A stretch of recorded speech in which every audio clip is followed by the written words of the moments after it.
कि जब आक्रांता आए थे मुगल तो हमारे मंदिरों को तोड़ा था। हर जगह इन्हें जो है शिवलिंग और मंदिर नजर आता है। 800 साल के बाद कह रहे हैं कि वो दरगाह नहीं है। यूपी के संभल में मस्जिद को लेकर विवाद अभी खत्म भी नहीं हुआ था कि राजस्थान के अजमेर शरीफ में एक नया विवाद शुरू हो गया। अजमेर शरीफ दरगाह को शिव मंदिर बताने वाली अर्जी को स्थानीय कोर्ट ने स्वीकार कर लिया है। कोर्ट ने सभी पक्षकारों को नोटिस जारी कर दिया है। अयोध्या, काशी, मथुरा और संभल की तरह अजमेर शरीफ दरगाह का मामला भी कोर्ट में पहुंच गया। हिंदू सेना की अर्जी में अजमेर शरीफ दरगाह को महादेव का मंदिर बताया गया। अजमेर की सिविल कोर्ट ने अर्जी को स्वीकार करते हुए सभी पक्षकारों को नोटिस जारी कर जवाब मांगा। इस अर्जी पर 20 दिसंबर को अगली सुनवाई होगी। हिंदू सेना के दावे को लेकर ऑल इंडिया सजना दानशीन काउंसिल के अध्यक्ष सैयद नसरुद्दीन चिश्ती ने नाराजगी जताई। अवैसी ने इस मामले को लेकर 1991 पूजा स्थल एक्ट का हवाला देते हुए पीएम मोदी को घेरा।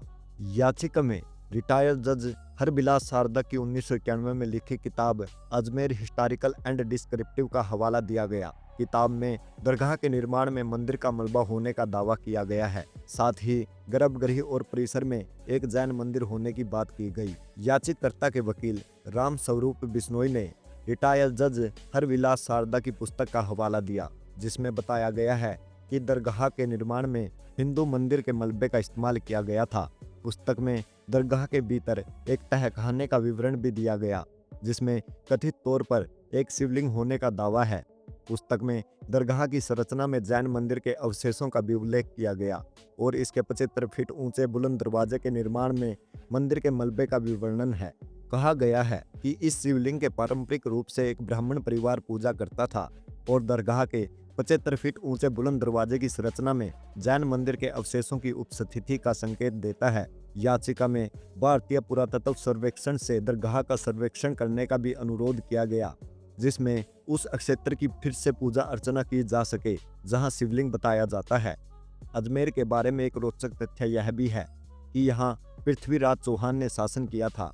जज हरविलास ने बताया कि अजमेर महायोद्धा पृथ्वीराज चौहान के वंशजों ने यह मंदिर बनाया था। वादी विष्णु गुप्ता के अधिवक्ता योगेश सिरोजा ने बताया कि विवाद पर दीवानी मामलों के न्यायाधीश मनमोहन चंदेल की अदालत में सुनवाई होगी। सिरोजा ने कहा, दरगाह में एक शिव मंदिर होना बताया जा रहा है। उसमें पहले पूजा पाठ होता था। पूजा पाठ दोबारा शुरू करवाने के लिए विवाद सितंबर 2024 में दायर किया गया।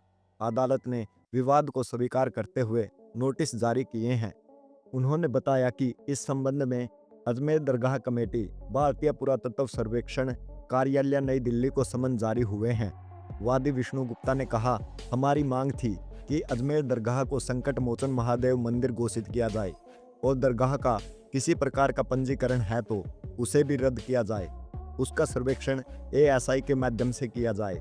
वहां पर हिंदुओं को पूजा पाठ करने का अधिकार दिया जाए।